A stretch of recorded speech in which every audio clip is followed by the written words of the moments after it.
As we meet virtually while physically dispersed, let us take a moment to reflect on the meaning of place, and in doing so, to recognize the various traditional unceded lands we occupy today. The organizers of the Portland Zine Symposium are in Portland, Oregon, which is the territory of the Multnomah, Wasco, Cowlitz, Cathlamet, Clackamas, Chinook, Tualatin, Kalapuya, and Molalla tribes, as well as many other unnamed bands. Let us also acknowledge that we are connecting on a virtual platform. We're privileged to have access to the internet, which is a resource that's not easily available on US reservations and is out of reach for many low-income people in the US who are disproportionately from Black and Latinx communities. We invite you to join us in acknowledging this, as well as our shared responsibility to make good use of this time, and for each of us to consider our role in reconciliation and decolonization. Thanks very much, and I'll turn it over to Sarah. Hey, thanks for kicking us off, Sabine. And also thanks to everyone for coming. There's 51 people here, which is really, really great to see. Yeah. And this workshop is free, but I'm asking people, if you feel like it, to make a donation. And the group that we're raising money for today is called Trans Lifeline. Sabine, can you drop a link to Trans Lifeline in the chat? This is a hotline for trans people. It provides both emotional and financial support.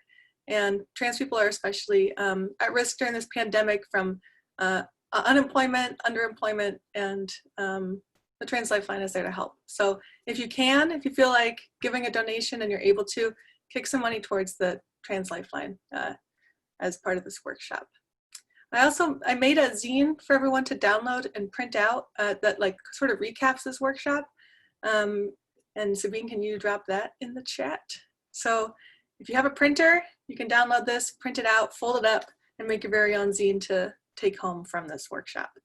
And it's on my website there. It's this link that says static1.squarespace. Beautiful link. So that's the link to download a zine, and then right above it is the link to Trans Lifeline. And we'll put those at the end of the workshop too. Okay, cool. So I'm gonna start sharing my screen. And another person who's gonna be speaking during this workshop is Gerardo Alba. Can you wave, Gerardo? Hi. Gerardo's a really talented artist and great human being who's gonna talk about his work when I show one of his comics. So just a heads up, that's coming. Okay.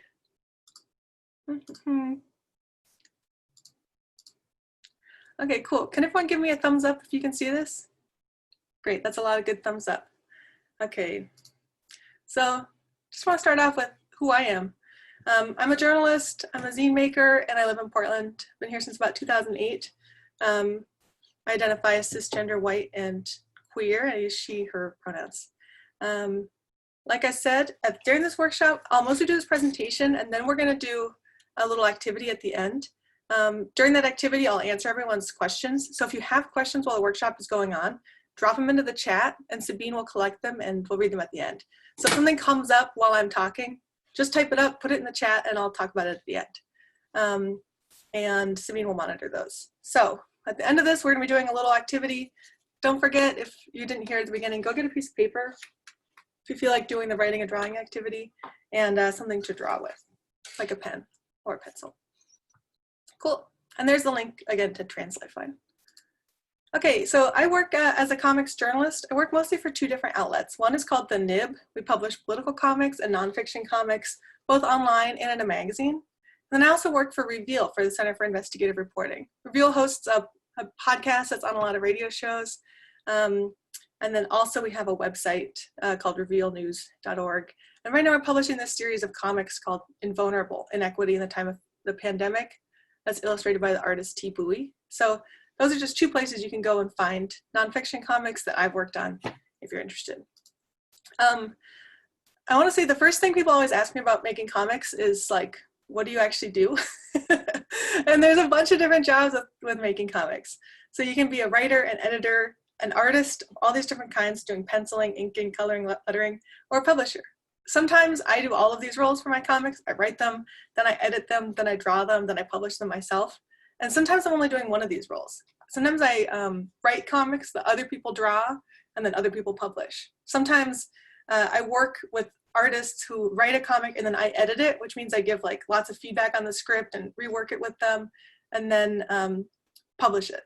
So like that's what an editor really does, and there's a whole bunch of different jobs here. I like doing all of them. Some people just do one or the other. Like some people just draw comics, the other people write. Some people just edit comics, and some people just publish comics. I want to say that like people always ask what I use to draw my comics, and it's really super not fancy at all. I use, this is my clipboard that I use as a sketch pad, and then just pieces of printer paper on top of it. I like using a clipboard because it's really lightweight and doesn't cost anything. So I feel like sketchbooks, they're really heavy to carry around. And this is nice because I can scan in whatever I draw. And then I use pens and pencils. So I've got this little collection of pens here. I like this one, it's called a Tombow, that has like a fat end on this side and a skinny end on this side. And then, of course, most important tool, an eraser. And I'll show you the whole process for drawing that. And then Sarah, yeah. Your slideshow is just on the first slide. If you want to enter full screen, you can move through your presentation. Oh, I'm sorry. Thank you. Thanks for flagging that. Okay, does everyone see the nib and invulnerable slide now? Nope. Not yet. What about now? I think you might need to enter presentation view. Ah, okay. Hang on one second. Thank you for flagging that. Yeah, thanks everybody in the chat for your... Sorry, I'm just talking here. You're doing great.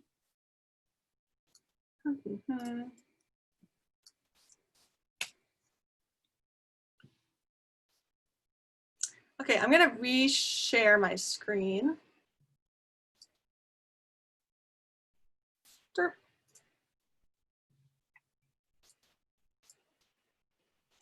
Okay, there now it is. give me a thumbs up if you've seen slide number 2. Okay, great. Here's all the stuff I just said. Look, it's there on the screen now. And then here's the 2 places that I mentioned, the nib and invulnerable. Sorry, the nib and reveal, which publishes invulnerable. So that's what they look like. Here's all the jobs I just mentioned. And then here's my tools. Cool, thank you. And so the things I want to call out here, for especially for nonfiction comics, is I'd use my phone a lot to take reference photos. That's an important tool, a lot of reference photos. And then I use an app called Tape-A-Call to tape my phone calls so that I can transcribe them. And then I use another app called otter.ai to transcribe them. I also oftentimes draw on an iPad using Procreate. So those are the tools I use. The other important thing is I subscribe to the New York Times and the LA Times, mostly to use their archives. You can see anything that the paper's published over the last like 150 years. And I use that a lot for looking at like, okay, how were people talking about this issue in the 1970s? Or like, what was the first reporting on this from the 1980s? So I use those archives a lot. Derp. Okay, there's a bunch of different types of comics journalism. You can really do anything you want. One is memoir. So a lot of the nonfiction comics out there are memoir comics. Here's 2 zines that I've made that are both memoir comics. One is about recently just getting tested for COVID-19 and what my experience was like with that. Pretty straightforward. This other zine that I made is about white privilege and like my coming to think of myself as a white person. And those are 2 examples of memoir comics. So to do a piece of comics journalism, you don't have to go and do a ton of reporting. Actually, often a great way to start is writing about your own story and your own experiences. Then there's interview comics. This is one that Gerardo drew that are based on an interview transcript. So this is an interview that I did with Jackson Galaxy, who you might know as the My Cat from Hell guy from Animal Planet. So I interviewed him, then I transcribed that interview, and then chose quotes from that interview to make into a comic. So I'll show you a couple panels from that. As you can see, these are all just quotes from him. I love these drawings of cats. Gerardo did. So as you can see here with an interview comic like this, there's no other reporting. Like I didn't interview other people for their perspectives on cats. I didn't do any research about cats in America. Like it's just him talking and his perspective.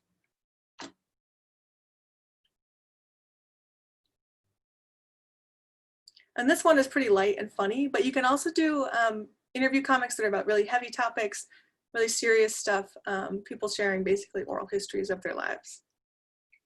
Another way to do nonfiction comics is to base them on secondary research. That means basically you read a ton of material that's already been reported, and then you adapt it into making a comic about it.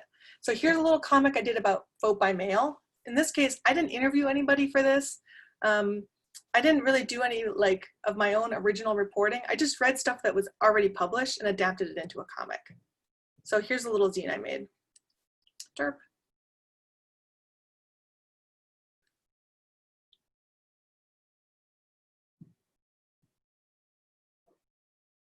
And this is my favorite format of zine. It's one piece of paper that I've folded up to become a cover, 6 interior pages, and a back cover.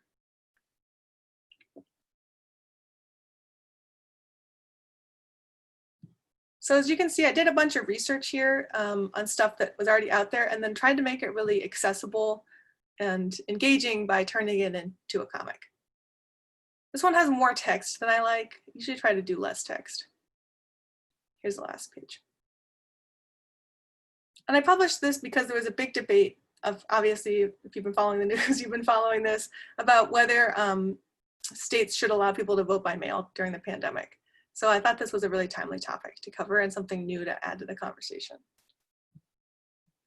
And then there's reported comics that are based on both primary sources and secondary sources. That means that I've done my own original research by going and interviewing people, or by attending events, like going to a protest. I've gathered my own material, and I've done reporting based on other people's work. So I'm using both research, like I read a bunch of stuff, and I did my own reporting by going and talking to people. This kind of comic takes a lot longer because you basically have to do more work. You have to go actually talk to people, you have to go to events, you have to collect your own information and figure out how to make that into a story that you can tell in comics. So here's an example of one I did, just a few panels for a comic I did for NPR, where I interviewed grocery workers back in April about what the pandemic is like for them. And in this case, here's one panel from it. There are more than 2.7 million grocery workers in the United States. And although they're on the front line of the pandemic, most don't have much money, and many have no paid sick leave. Grocery clerks, for instance, in 2019 were paid an average of $11.54 an hour. So this is an example of something where I didn't interview anybody for this material. It's like out there reported. I had to go find these facts and then work them into the narrative of the comic. And then that's followed up on, I put myself in this comic asking the question to grocery workers.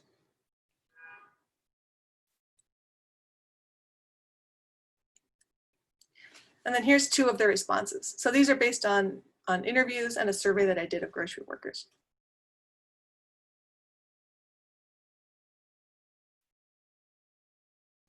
You can see why this takes longer and is more complicated. Sure. Here's an example of a couple of my favorite pieces of comics journalism. These are all books you can find in any library that are great nonfiction comics. It's a mix of memoir and reported stories. So obviously, you know, I'm part of this medium, but it's been going on for a long time. I recommend all these books if you're excited about comics journalism. And this is a book that I've been working on. It comes out in September, and for this book, I interviewed 10 different people who have spent time at Guantanamo Bay prison in some capacity. So I talked to former prisoners, I talked to members of the military who worked there, I talked to lawyers, human rights advocates, and then 10 different artists illustrated their stories. So each chapter of this book is an interview that I've adapted into a comic. It's the transcript of the interview that's then been illustrated by an artist. This took me about 2 years to make. It's a huge process, and it comes out in September. So that's the big comics journalism project I've been working on. And it's a mixture of like reporting that people have already done, and then these original interviews that I did. Okay, so what's the process here? How do you actually make one of these? This is my typical process. I start off doing a bunch of research. Once I have all the research done and together, so that's interviews, all the facts I want to put in there, I start writing the script. And the script, I'll show you some examples of them, but they kind of look like movie scripts. I go panel by panel and page by page and say what the image is going to be and say what the text is going to be. So even if it's a short thing that I'm writing myself, I usually script out like, okay, panel 1, here's what it's gonna look like, and here's what it's gonna say. That's also useful because you can put your footnotes in there. That means like your citations to make sure you have all your facts straight. Then I edit that script or somebody else edits it. So that's one of my big jobs, both at the nib and at Reveal, is taking the time to sort of rework and rewrite and double check scripts that other people have written. Then you actually get to start drawing, and the drawing can take a long time. It can be something that takes hours, days, weeks, months, or years. So although it's just these 3 bullet points here, it can take you, a long time to draw these kind of comics. And we start off doing thumbnails, which are basically like a storyboard of the comic, then pencils, so you literally draw in pencil, then inks, then colors. And usually if I'm collaborating with artists, you get rounds of edits after each one. So the artist does the storyboard, they do the thumbnails, then you get feedback on that. Then they do the pencils, you get feedback on that. And like I said, this process can take a day, or it can take 5 years. It's something that you can either do quickly if you're just doing it on your own and it's something pretty small, or it can be something that's really labor intensive and takes a long time. Typically for comics we publish at the nib, if they're longer, which means like 15 to 30 panels, that can take 6 weeks or more. Typically we give people like a month because it just takes a long time to draw. So here's an example of a comic, my process. I went to a Black Lives Matter protest here in Portland and wanted to make a comic about it. Something I really like about drawing comics is that it keeps people anonymous. So a lot of times if you go to a protest, people don't want to have their photograph taken because they don't want it to be online because they're worried about police surveillance or other types of law enforcement surveillance. So it's hard to go report on a protest where you're trying to take and like show what it looks like if taking photos is unsafe. So what I do is I take reference photos like this one here, and then I draw images based on them. In this case, I drew this in Procreate on the iPad. So that means I actually take the photo, I put it onto the iPad, and I can either trace over people or sort of like use it as a reference photo to draw from. Something that I try to keep accurate here are what the signs say. I'll just go back one. I don't know if you can read some of these signs, but I try to not make up what people's signage says. Even if I'm changing some things like the background or the colors, I try to be accurate to what people are saying. Then I do the colors, and then I put the text on. So this is a comic that I published myself, just on Instagram, and I'm now printing it up as a print booklet, but that's the process for it. Here's another reference photo I took during that march. Really like this guy watching, just had like a lot of expression. So then I drew a penciled version of him, the colored version, and then the text. I'll show you one more. This is a moment where the organizers asked everyone to lay down on the Burnside Bridge for like 8 minutes and 46 seconds in commemoration of George Floyd. So I took this reference photo and then drew this image based on it, then added the colors and the text. So you can see here that it's not true to life. It's not like a photorealistic drawing based on the situation. I didn't try and get every single detail in there. Instead, what you're doing as an artist is adapting reality into a comic. So in this case, you can see the things I've changed. Some of the people are just blobs. Some of the buildings are a little bit different in their shapes, but pretty much the buildings look like they do. The colors are totally different. Here's what the original photo looked like. So the sky is blue, right? But I liked it better with an orange sky. It just looks cooler and it evokes the feeling I was going for of like this really intense emotional moment. And I thought that the orange sky really kind of spoke to that feeling better. And so that's something you're trying to do with your images too, is you're not a photographer who's photorealistically capturing the real details of every moment. What you're doing is you're documenting what's happening and trying to be honest and accurate and fair, but you're also bringing your own creativity to it. And that means trying to capture visually the emotional reality of that scene. So here's a bunch of questions that I keep in mind while I'm making these comics, these are like the big kind of like logistical hurdles you run into. How can you tell who is talking? When the text is there, does the reader know where the text is coming from? Is it clear what is your narration as the writer versus a quote from somebody versus a quote from a source? And then how do you balance that question of being accurate and being creative? You know, comics journalism is different than any other medium in that way, and that you are balancing those realities. Okay, here's another example. Okay, this is a lot of text, but I had to think about what do comics journalists base on real life versus what is it okay to be creative with. So in this case, it's not okay to, for example, be creative about the facts of what happened. You can't alter when something happened, like the date that it occurred, or the timeline in which it occurred, like what happened before something else or after something else. You don't want to toy around with that because you're trying to document what happened. You also can't be creative about quotes. Everything that's somebody is saying in a speech bubble in a comic should be something that they actually said. So a lot of times at the NIB, we run into problems where people have, like the introduction to a comic will be fictionalizing a situation.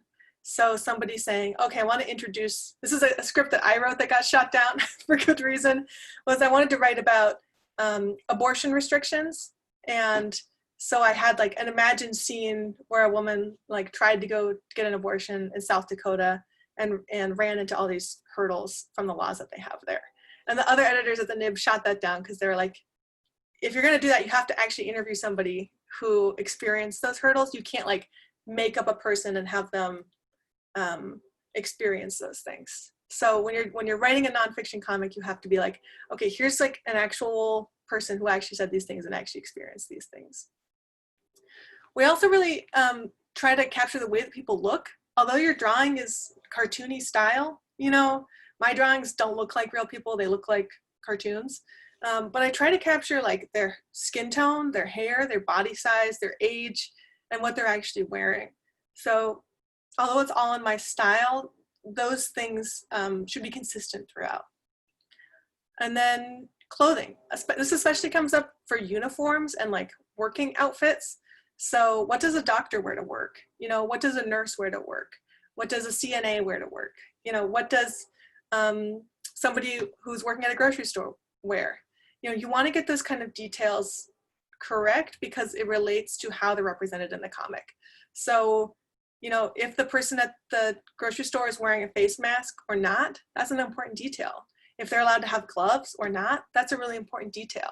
A lot of times when people draw doctors, they like put a stethoscope around their neck and you're like, was that person actually wearing a stethoscope at that time? That's like a tool they use in a situation. They're not just like wearing a stethoscope all the time. So don't add one in there if they don't have it all the time.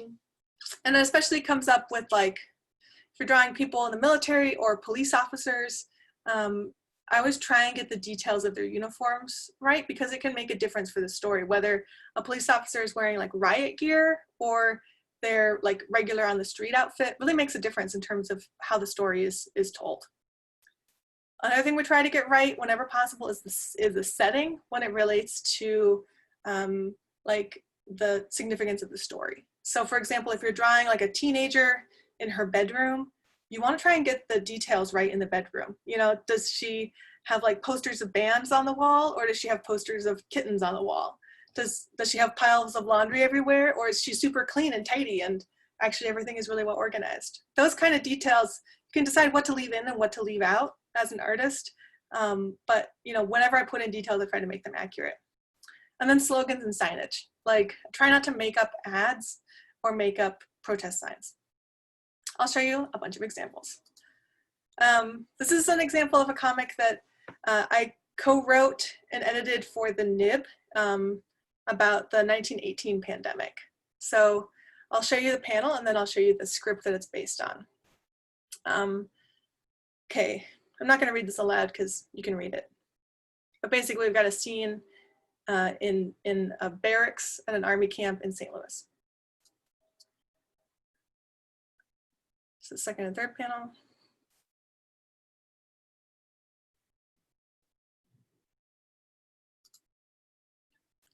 And then here are some more panels from that comic.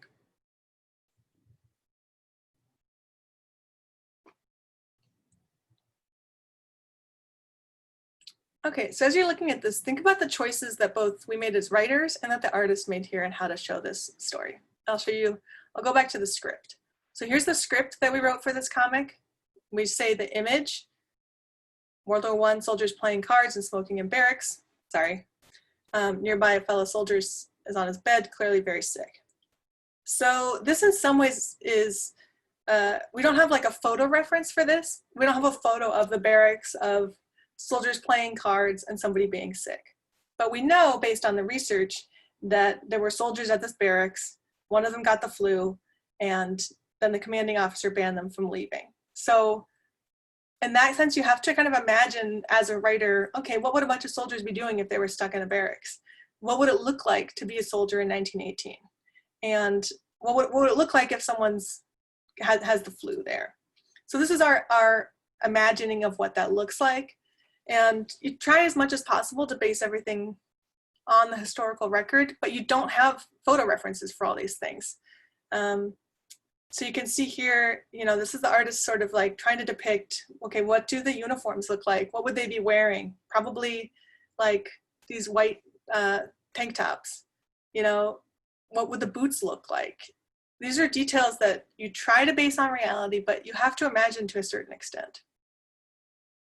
And I think your responsibility as a journalist here is just to try and be as like accurate and honest as possible, and to use your creativity to fill in the gaps wherever you have to.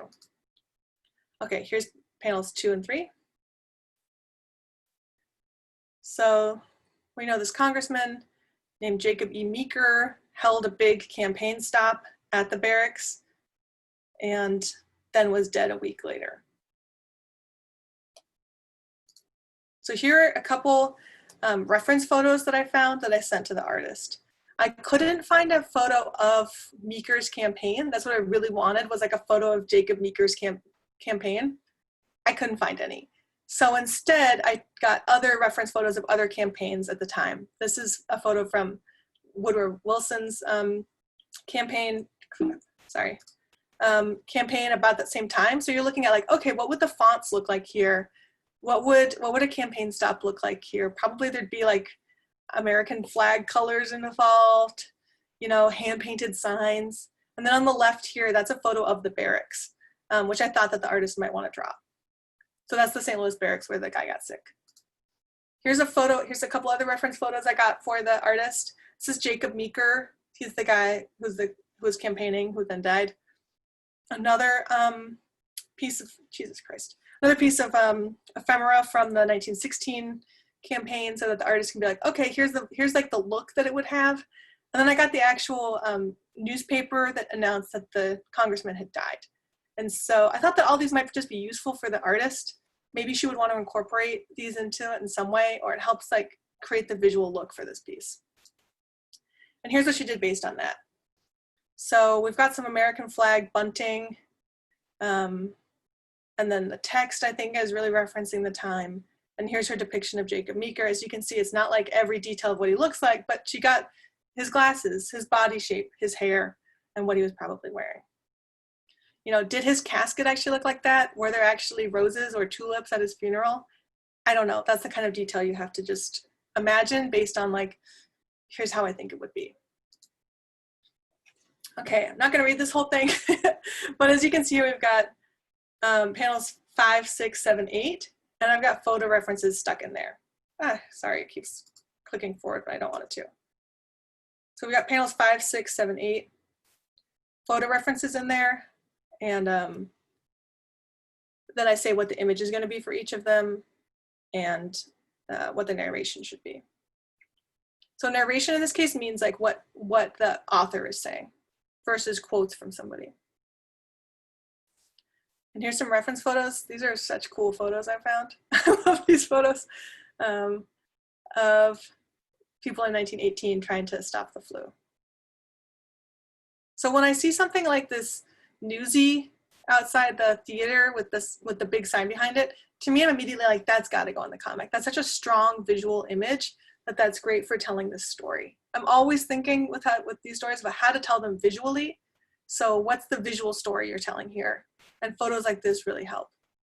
So as you can see here, the artist like combined those two images to make this one shot. I'll go back one more time so you can see it. So here's the two reference images. And then she used those to make this one composite image. And I think this helps tell the story visually because you can see in the panel how people are responding. The kid's got a face mask on. He's like the only person on the street. And then we've got these posters behind him. So that means I don't have to add that all to the narration. I don't have to say like, newspaper boys were wearing face masks, because you can just show the newspaper boy wearing a face mask. Here's a couple other reference images I got. When I was just Googling around for this and looking in like historical archives. And when I find something like these that are such strong images, to me, that's like gold as a comics creator, because I'm like, wow, that's so evocative. It's not something I would ever think to make up. That's gotta be in the comic. This is the cover on the right of a French newspaper covering the pandemic. And so when I see like dancing skeletons, like playing the drums, to me, that's like, that's gotta go in there. I also sent the artist these two, sorry about it's blurry, but the actual newspapers from the Seattle Times and the Winnipeg Evening Tribune talking about the 1918 pandemic and the flus and like trying to prevent it. So I thought that you might want to use these in some way. And here's how it wound up being. So she wound up making these two images based on that. So as you can see here, the one on the right, that's the adaptation of that French newspaper.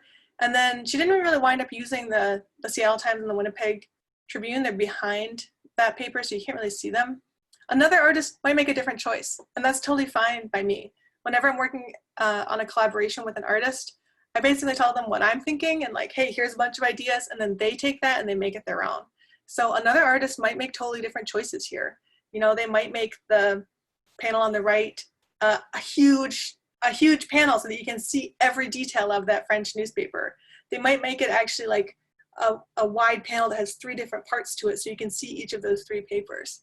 They might redraw the headline from the Seattle Times if that's what they're keyed into, and like use the French newspaper's dancing skeletons as like details around it. Those are, every artist would make different choices here, and that's kind of what you open it up to when you're doing a collaboration. And I always like that. I like to see what the artists come up with, and I try to always like trust their judgment. So if it's like, oh, it's not what I would do, but it looks cool and it's accurate, let's do it. Okay, here's one more reference image. This is probably the most famous photo of the 1918 flu. This was taken in St. Louis. This is women working in the hospital corps there. So here's what the drawing of it looked like. So I'll point out a couple things in this drawing. When the artist turned in this drawing, this woman here with the pants and the hat there, I was like, what? Did she make that up? Because I hadn't even noticed it in the original photo. I'll go back and show you. See, there she is. She's got her pants and hat, but I missed it. So that's the kind of thing that you wouldn't want to make up, that kind of uniform. It looks very cool, but you can't like make up that like a woman in 1918 was wearing like pants and a cool hat to work as a nurse. And you can see the other ways that she's altered the image here. She placed the people in slightly different positions. She removed some of the objects in the background, but the details that remain are accurate. So like what the people are wearing, the logo of the Red Cross, etc., are all accurate, but other stuff has been changed. And that's totally fine. That's the artist's rendering of this, that's their adaptation of this. But what you wouldn't want to do is like, I don't know, add in like an airplane swooping in the background, or add in somebody like eating a sandwich or something, because those things change the tenor of the story and could be anachronistic. So here's what those, all together, that's what those images look like. So here are a couple of things that comics artists do change from reality. They change the backgrounds, colors. Sometimes you draw scenes to illustrate something that you're saying that you don't have a reference image for, but you can say like, okay, here's what I imagine that would be like. some other small details. And just to clarify, some people don't know that interviews are always edited, but they are. So when you interview somebody, you don't use the whole thing, you just take some choice quotes. So I want to walk through a comic that Gerardo made. And Gerardo, this is the time to be unmuted. Hi. Okay. Hi, and welcome. Can everybody hear me? Just thumbs up. Good. So you made this comic. I was the editor on this. You wrote and drew it just like 2 weeks ago for the nib. Yeah. Can you talk about the choices you made in drawing this panel? Sure. I mean, the main thing that I wanted is I started from a reference, from a photo reference that you actually sent me. Mm-hmm. And it was pretty much the same.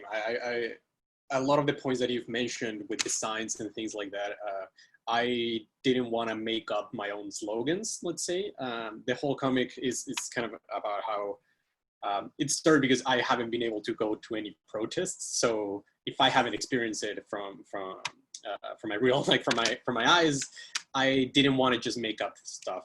So I used the photo references, and then it's a matter of like finding a way to stylize it, but still capture the essence of the protests.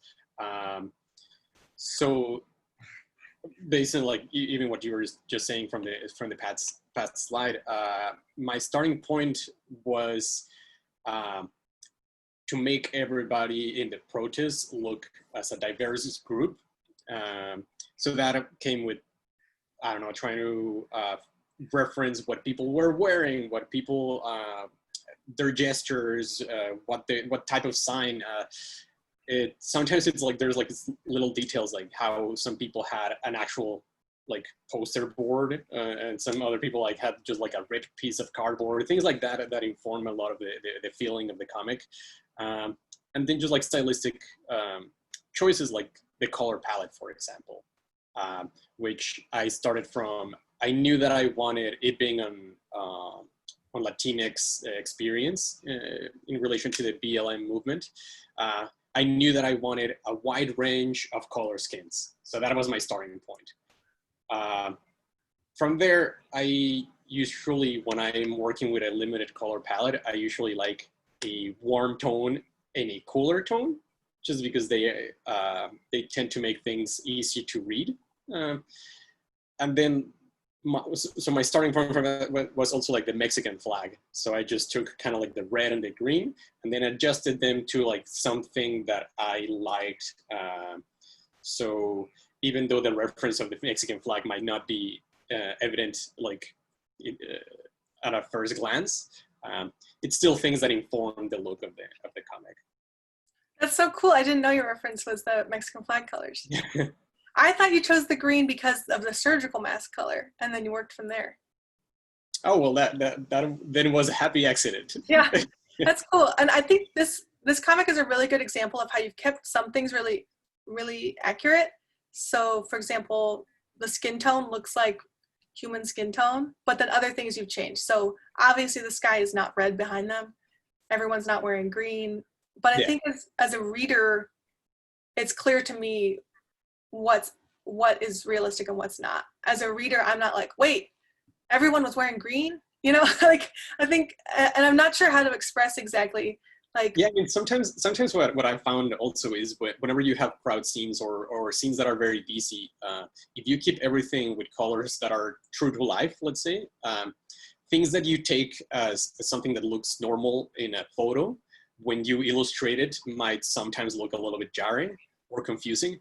So especially with all of the text that is in the panels, if I were to like independently draw every piece of item of clothing from a reference, it might look a little bit all over the place. Yeah. And here's 2 of the reference photos for this. So there's one, and you can see the signs are the same. And then here's another. So for your drawing, you did basically like composite of those 2. And then here's the second panel in the comic. And I was hoping you could talk here about the setting, like how this is on a stoop. Like, yeah, you know, we don't actually have a photo of friends of all these different ethnicities talking on a stoop. So how did you decide what people would be wearing and what the setting would be? Well, in terms of what people are wearing or what they look like, usually my main reference is friends or acquaintances. Because what I don't want is just like to have like generic looking people and just color them black, for example, or go into like something that looks a little bit like tokenism, right? So I don't even know about, yeah. So what I end up doing is a lot of like research, just looking what people wear on an everyday, just like hanging out with their friends. So it's like a different type of reference searching. Like a lot of times when you're like trying to portray like a historic event, I go to archives or like something like that. And when I'm trying to just like convey like a everyday scene, is just a different type of like looking at like random Instagrams or Pinterest boards and things like that. And I just wanted like for this panel, a scene where it was like clear that it was like a just friends hanging out. So a lot of my references are, I just moved to the States recently, so a lot of my references from the US are actually from TV and media. So I just thought of maybe like a scene of people hanging out in a stoop in a, not necessarily New York, but like New York-ish setting. Because I knew that at some point in the comic, I was gonna use someone looking from a building. So I wanted like a more cityscape, looking image. So I wanted just like that type of setting and that type of environment for just like a casual scene. I'm really glad you mentioned that because we've got, I'll just skip ahead 2 slides. This is the scene of the woman looking out of the building. Yeah. So it's kind of, because you've drawn the stoop before, it feels like, oh, we're in the same world. This is the same Exactly. situation that's happening. And this is an example of an imagined scene illustrating the text. So this is something where we don't have a photo of a person looking out at a protest. You have stories of people that you interviewed, of people saying, I can't go to the protest, I just have to watch. So in this case, you have to totally imagine what this scene is. And a lot of times like these, when I'm drawing a scene like this, it ends up being like the composite form, like 4 or 5 different reference photos that then I just like, I take the background from one, the protest from another, the angle of the woman looking down the street from another, and then I just like put it all together in a panel. Yeah, cool. That's a situation where you, like, to balance that reality versus creativity is tough in a scene like this. So what you're saying is like one way to balance that is to use a bunch of reference photos and you basically make them into a composite image to make up a scene that feels really realistic, but is not something we've actually documented. Yep. I'll just go back one. This is an example. This is a quote from an editorial. And so the way to make it clear here that this is not Gerardo talking, this is not someone he interviewed talking, is that you can see there's a change in the font. There's a change in the color of the font, the type of the font. We put it in quotes, and then there's a citation at the bottom. So there's 4 cues here that this is a quote from a source. And hopefully readers, when they're reading this, get that. That's as an editor, that's something I'm always thinking about. And I'm worried about, oh, will people think that Gerardo said this? And then it'll be plagiarism? Or do people think that he interviewed somebody who said this? I want to make very clear in as many ways as possible that this is a quote from a newspaper that was an editorial. So another way that it's marked here is that it's not in a speech bubble. It's like set in its own panel with this really cool border you drew there. That's beautiful. That's a beautiful border. Okay, and then just one more scene here. This is these police officers. And what we wanted here was, there's been reports of, I'm gonna go forward a little bit. There's been reports of Border Patrol at protests and of ICE agents being used at protests, but I couldn't actually find any photos of Border Patrol and ICE agents at protests, so I don't know what they look like. I don't know what their uniforms are. They might look a little bit different than the drawing you have here, but how did you decide, like, what sort of reference material did you use for doing this drawing? Well, I just went through like a lot of different photos of, I mean, something that I found was that there's not like a standard like ICE officer like riot gear outfit. Like they vary from photo to photo. They change so much. So I just wanted to, while still basing it in actual photos, I kind of just like chose one from an angle where it was like visible. And even though this is like another example of like a scene that is like made up, because there's not like one reference photo of like the ICE agent, the police officer, and the CBP agent all like next to each other. I just like reference individually like what they look like. And even though they end up like being very similar, they do have like identifiers that even like what section of the vest has the name or things like that, that if someone has been in contact with CBP, maybe that would like, they would notice those type of details. Yeah, and there's some, I mean, I'm not sure how accurate we got this, but something I'd be concerned about is like, okay, do Border Patrol officers wear body cameras? I don't know. So you didn't draw one on here. Do they have guns? I don't know. So I don't think the Border Patrol officer here has a gun.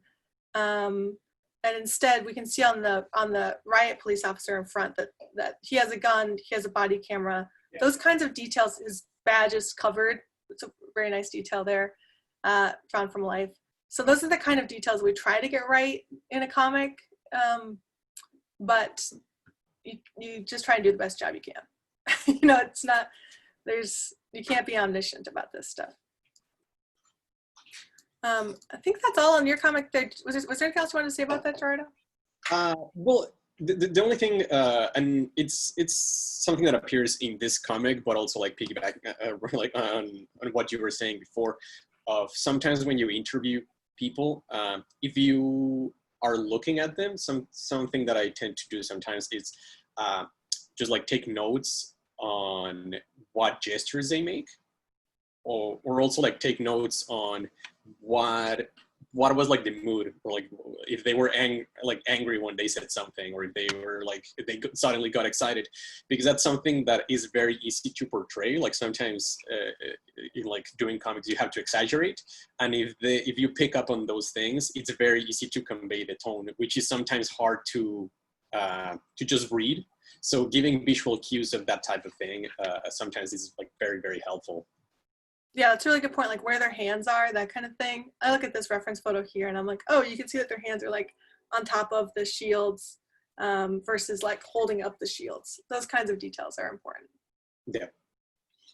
Cool, that's the end of my talk. So now we're going to shift to the activity. Just as a reminder, this is the book that Gerardo and I worked on. He has a chapter in here and you can find it. And if you ever want to say hi or ask me any questions, here's my email and my social media. There's just that one more time. There it is. Thanks, and now it's activity time. I want to ask you, Sarah, whether you want to prioritize activity time or Q&A time, because you have 10 minutes. Can we do them both? I was just going to talk while people did the activity. Got it. So here's the thing. We're going to adapt a piece of text into a 3-panel comic. Who we'll be drawing is Jonathan Van Ness from Queer Eye. I chose Jonathan. He uses the pronouns he and they, so choose whichever you feel right doing, because there's lots of reference photos of him. So what you're going to do on your piece of paper is just draw 3 boxes, and they don't have to be great. Just draw 3 boxes, and then what you can do is add other materials to it. Like you can add caption boxes, you can add quote bubbles, that kind of thing. And here's a reference photo of Jonathan Van Ness. You can go ahead and Google Jonathan right now if you want to find some more, if you don't know what they look like. Great. I also like drawing Jonathan because they're really fun to draw. They have like a really expressive face and long hair. Okay, so here's the section, here's the quote we're going to adapt into this comic. So on the left-hand side is the piece of text. On the right-hand side is a reference photo. So for your comic about this, well, you don't just like write out this text, but read it and think of how you can tell this story visually in just 3 panels. What are you going to include? What are you not going to include? What kind of details do you want to get in there? And feel free to look up other reference photos. And while you're working on this, I'm going to try and draw it, but also I'm going to answer questions that Sabine shares. So I'll be talking while you're drawing. Let's go. Let's go. Okay, I'm going to share questions from the chat in order received. We might not get to all of them, but if you have questions for Sarah that you'd like to add, feel free to drop them in the chat. Also, as we're doing this, I'm going to drop the links that Sarah shared at the beginning for anyone who joined late, which are a link to a zine that Sarah made for this session and a link to Trans Lifeline, which is where she would like you to donate if you would like to donate as a sort of a de facto ticket to this class. So I'll share those in a moment, but I'm going to read the first question. And I'm going to get really close to my screen to do it, because that's how my life goes. Okay, when you submit a comic to a publisher like the Nib and haven't heard back from them for over a month, can you assume they're not interested and resubmit or post elsewhere? I'm assuming that's about a finished comic. That's a good question. It often takes places a long time to get back on pitches. And there's no standard procedure for doing that. So some places you might hear back in a week, some places you might hear back in a month. What I typically do is if I haven't heard back from a place, I email them and say, hey, since I haven't heard back from you guys, I'm gonna go ahead and publish this myself or with another publication on X date. So I'm gonna publish it on my own social media on July 15th. If you want it, or if you're interested, please get back to me before then. And if they want it, then it's on them to get back to you and they know that there's a deadline there. But oftentimes, the Nib especially move pretty slowly and it takes a while to get back to people. So sorry about that. And if it's somewhere like, I pitched a comic to the New Yorker and then heard back immediately. It was a no. And then I pitched another comic and I didn't hear back for like 2 weeks. So I assumed it was a no. And then like a week later, they wrote back to me and said yes. So it can really shift. And I think the best thing to do is to follow up with another email saying, hey, I'm going to publish this on X date in X outlet, whether it's my own Instagram or somewhere else. And that lets the editors know that there's a timeline. If they want it, they got to get back to you. Thanks, Sarah. Okay, I have 3 questions from one person, so I'm going to share them together because they're semi-related. And I am going to read them as submitted, but I would encourage this person to be kind to themselves. How do you gain confidence in your work / get over thinking your work is awful? Do you have any tips for improving your art or drawing for someone who has no talent and doesn't have access to an illustrator? And then the same person also asked, where do you find photo references, sites, social media accounts, etc.? Yeah, I think every artist thinks they suck. The problem with being an artist is that there's like many artists who are better than you, no matter what you do. Like, I think every artist I know is always like, yeah, my art's fine, but like this other person is a really talented artist. And that's both good and bad. I think it's really good to have people whose work you look up to, and you can say, that's where I want to get to. I want to be able to draw bodies like that person does. I want to be able to do colors like that person does, to be really inspired by artists around you. That's the positive. The negative is that it can make you feel really bad about your own work.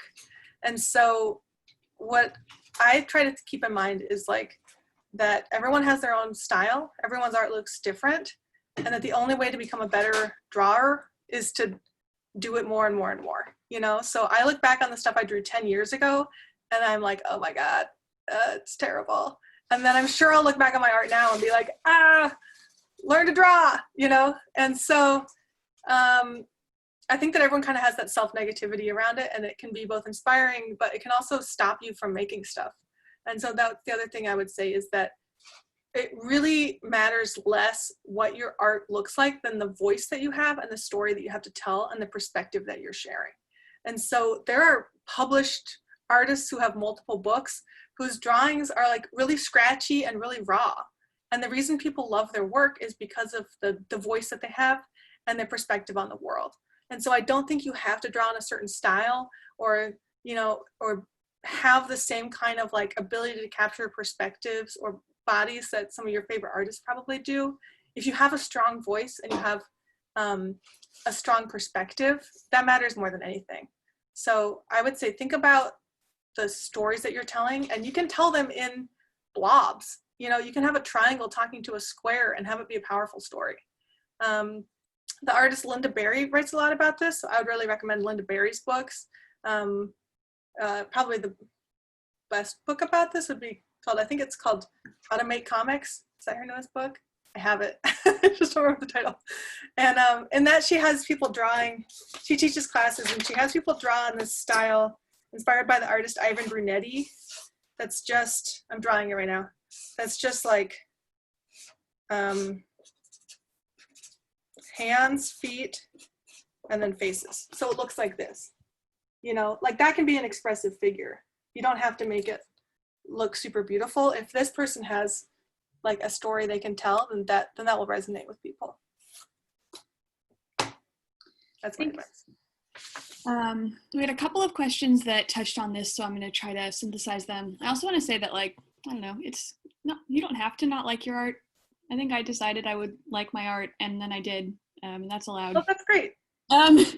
So a couple of questions that kind of dovetail into each other. People wanted to know about reference photos and when you credit a reference photo, and when you are doing so or making that decision, how you navigate the intellectual or artistic property of a photographer. Yeah, that's a big deal. The main thing is that I find reference photos mostly just by Googling the topic.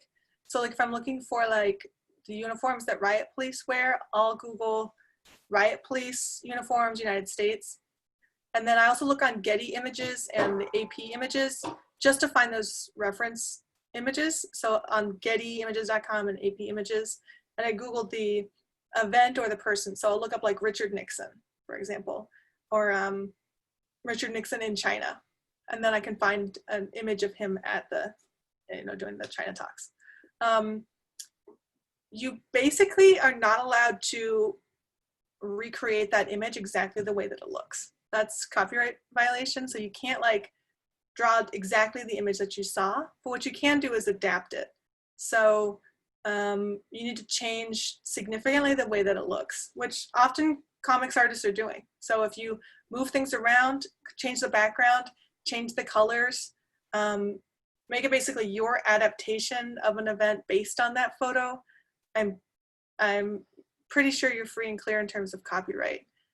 The stuff you want to worry about is just doing like a straight redrawing of it. The one that comes to mind most significantly is like Shepard Fairey, during the 2008 Obama campaign, made that iconic poster of Obama that says hope. It's in red and blue. Hopefully you can see it in your mind, based on a photographer's photo. So in that case, like the image was very straight up, like this photographer's photo that he just recolored and then put hope on top, and he was sued for copyright infringement for that and had to pay out like millions of dollars, I think. So that's the kind of thing you want to steer clear from. But if you're like drawing Obama and you take a photographer's image of Obama and then you put Obama on the beach and he's surrounded by dogs, that's a different image. I want to get through one more question, but just briefly, someone followed up asking how and or do you credit if you're adapting an image, which I think you kind of touched on, but. Yeah, typically you can credit it if you feel like it needs to be credited, like especially if it's something that's a famous photo. I either do it at the end of the comic, like in a sources section, or you can do it in text at the bottom of the panel saying like, based on a photo by so-and-so. A lot of times people do that if they're redoing actually a painting or a drawing that somebody else did. So if you're redrawing like a famous painting, you might want to put in text at the bottom like thanks to Leonardo da Vinci, or based on an image by Leonardo da Vinci, something like that. Thanks. Yeah, reference sections are great, because then they can give people other stuff to read too.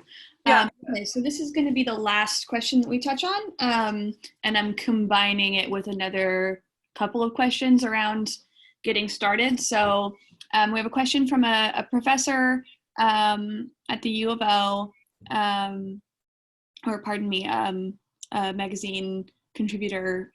Anyway, you're doing great. Everything you do is wonderful. Within the a comics focused publication. So the question is, what is the best and safest thing students can do to start making journalism comics? And then a follow-up to that from someone else is around how you got started making journalism comics and any sort of reference recommendations. I got started just making comics about my own life, so drawing diary comics. That would be my advice for the people, is to start small. Start focused on your own life and start about the stuff that you care about and you're experiencing. So whether it's memoir or documenting the things around you, like the protest you're going to, or your funny things your parents say, or your own feelings about the world, that's a good place to start because it's focused on you. You can get all the images you need about your own life, and that's just like a very simple way to get started. So I got started doing diary comics, and then was just interested in doing basically like explainer comics, so history comics. And I did a series about 10 years ago called Oregon History Comics, where I researched a bunch of little known and marginalized stories in Oregon's history, and then collaborated with artists to make a series based on those. And I thought it was going to be really simple. I thought it was going to be like, oh, we can do this in 6 months. And instead it took like 3 years. And that's sort of how I learned about the process, just by making it up as I went along. And so I think my advice for getting started is to write about your own life, basically start doing memoir, and then start documenting the things that you're experiencing and you're going to. Thanks a lot. Thanks, Sarah, for... Is that the end of our time? Yes, because we only have one Zoom, so, and we're back to back. Oh, okay.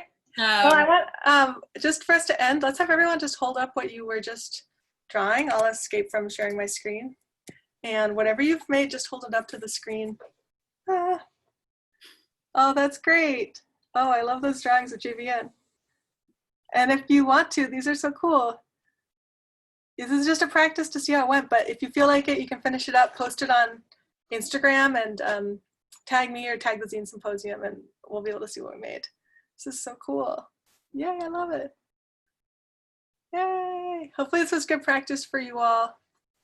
And hit me up if you have any questions over email or on social media. And thanks to Gerardo for coming to this and speaking. And thanks to the Zine Symposium for organizing and making this space. Hey, Sarah. Oh, yeah. Could you? Hi, Katie. Yeah. Hi. Could you put that that slide of JVN so I can screenshot it? Yeah. Mm-hmm. Right before we go. Okay. How's that? I'm excited to see you finish your comic. I'll try. Sarah, if you want to send us this slide, we could drop it on our Instagram story too. Okay. Thanks everyone for coming. We won't close this right this second, but just to let you all know, this session was recorded. This is our first ever virtual PZS, so be patient with us, but we will be putting these sessions up on YouTube in the near future for anyone who isn't able to attend. So hopefully you'll be able to return to this fount of wisdom in the future. And we'll post about that when it's ready to go. Thanks for being here, and I hope you had fun. Bye. Okay, I'm closing it down. Great job, everyone.